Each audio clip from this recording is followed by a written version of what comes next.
नमस्कार, मी शुभ्रा, इयत्ता 6वी ब ची विद्यार्थिनी। आज आपल्या समोर लोकमान्य बाळ गंगाधर टिळक यांच्याविषयी 2 शब्द सांगू इच्छिते।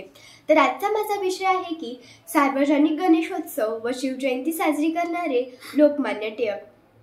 मी सर्वप्रथम ज्यांच्यामुळे आज या ठिकाणी उभी आहे त्या म्हणजे क्रांतिज्योती सावित्रीबाई फुले आणि स्वराज्य निर्माण करण्याची प्रेरणा ज्यांनी दिली त्या म्हणजे राजमाता जिजाऊ।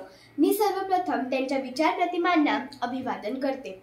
मित्रांनो, बाळ गंगाधर टिळक हे असे एक नाव आहे की त्यांचा फोटो बघितल्यानंतर आपल्याला एकच वाक्य आठवतं, ते म्हणजे स्वराज्य हा माझा जन्मसिद्ध हक्क आहे आणि तो मी मिळविणारच।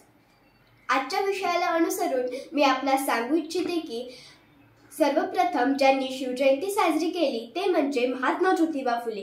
त्यांनी रायगडावर जाऊन 3 दिवस छत्रपतींची समाधी शोधली आणि त्यानंतर जगातील पहिली शिवजयंती साजरी केली। त्यांनी 1000 ओळींचा पोवाडा सुद्धा लिहिला। लोकमान्य बाळ गंगाधर टिळक यांनी शिवजयंती हा उत्सव सार्वजनिक स्वरूपात साजरी करण्याकरिता सिंहाचा वाटा उचलला। लोकांमध्ये जाणीव जागृती व्हायला पाहिजे।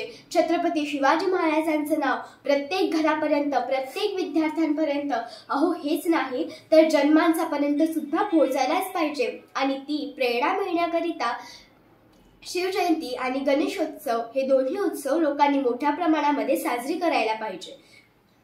यासाठी लोकमान्य बाळ गंगाधर टिळक यांनी पुढाकार घेतला आणि त्याचेच एक फलित म्हणून आज आपण बघतो की 21व्या शतकामध्ये सुद्धा छत्रपती शिवाजी महाराजांची जयंती ही मोठ्या प्रमाणावर साजरी होते, परंतु ती गणेशोत्सवासारखी अजूनही साजरी होत नाही। ही मात्र खेदाची बाब आहे।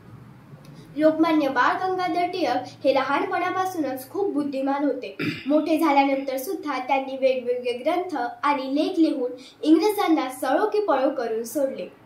शिवजयंती आणि गणेशोत्सव साजरा करण्यामागे त्यांचा फक्त एकच उद्देश होता की लोक एकत्र आले पाहिजे।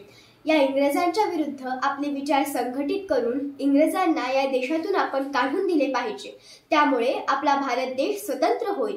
आणि हाच उद्देश आज आपल्याला बघायला मिळत नाही। आपल्याला बघायला मिळते ते डीजेच्या तालावर बेधुंद नाचणारी आजची ती तरुण पिढी। गणपती देवतेला जे मान्य नाही ते सुद्धा कृत्य आजची तरुण पिढी त्यांच्या समोर करतात। त्यामुळे एक गाव एक गणपती हे जर आज आपण राबवले तर उद्याचे भविष्य चांगले राहील। तसेच छत्रपती शिवाजी महाराजांची जयंती ही घरोघरी साजरी करायलाच पाहिजे।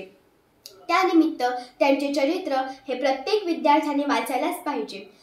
तेव्हाच लोकमान्य बाळ गंगाधर टिळक यांचे ते जे स्वप्न होते ते पूर्ण होईल असे मला वाटते। शेवटी जाता जाता मला इतकेच म्हणावे वाटेल, मंत्र नवा आंदोलनाचा टिळकांनी भारतीयांना दिला, मंत्र नवा आंदोलनाचा टिळकांनी भारतीयांना दिला, सार्वजनिक उत्सवातून देश संघटित केला, सार्वजनिक उत्सवातून देश संघटित केला। जय हिंद, जय महाराष्ट्र, धन्यवाद।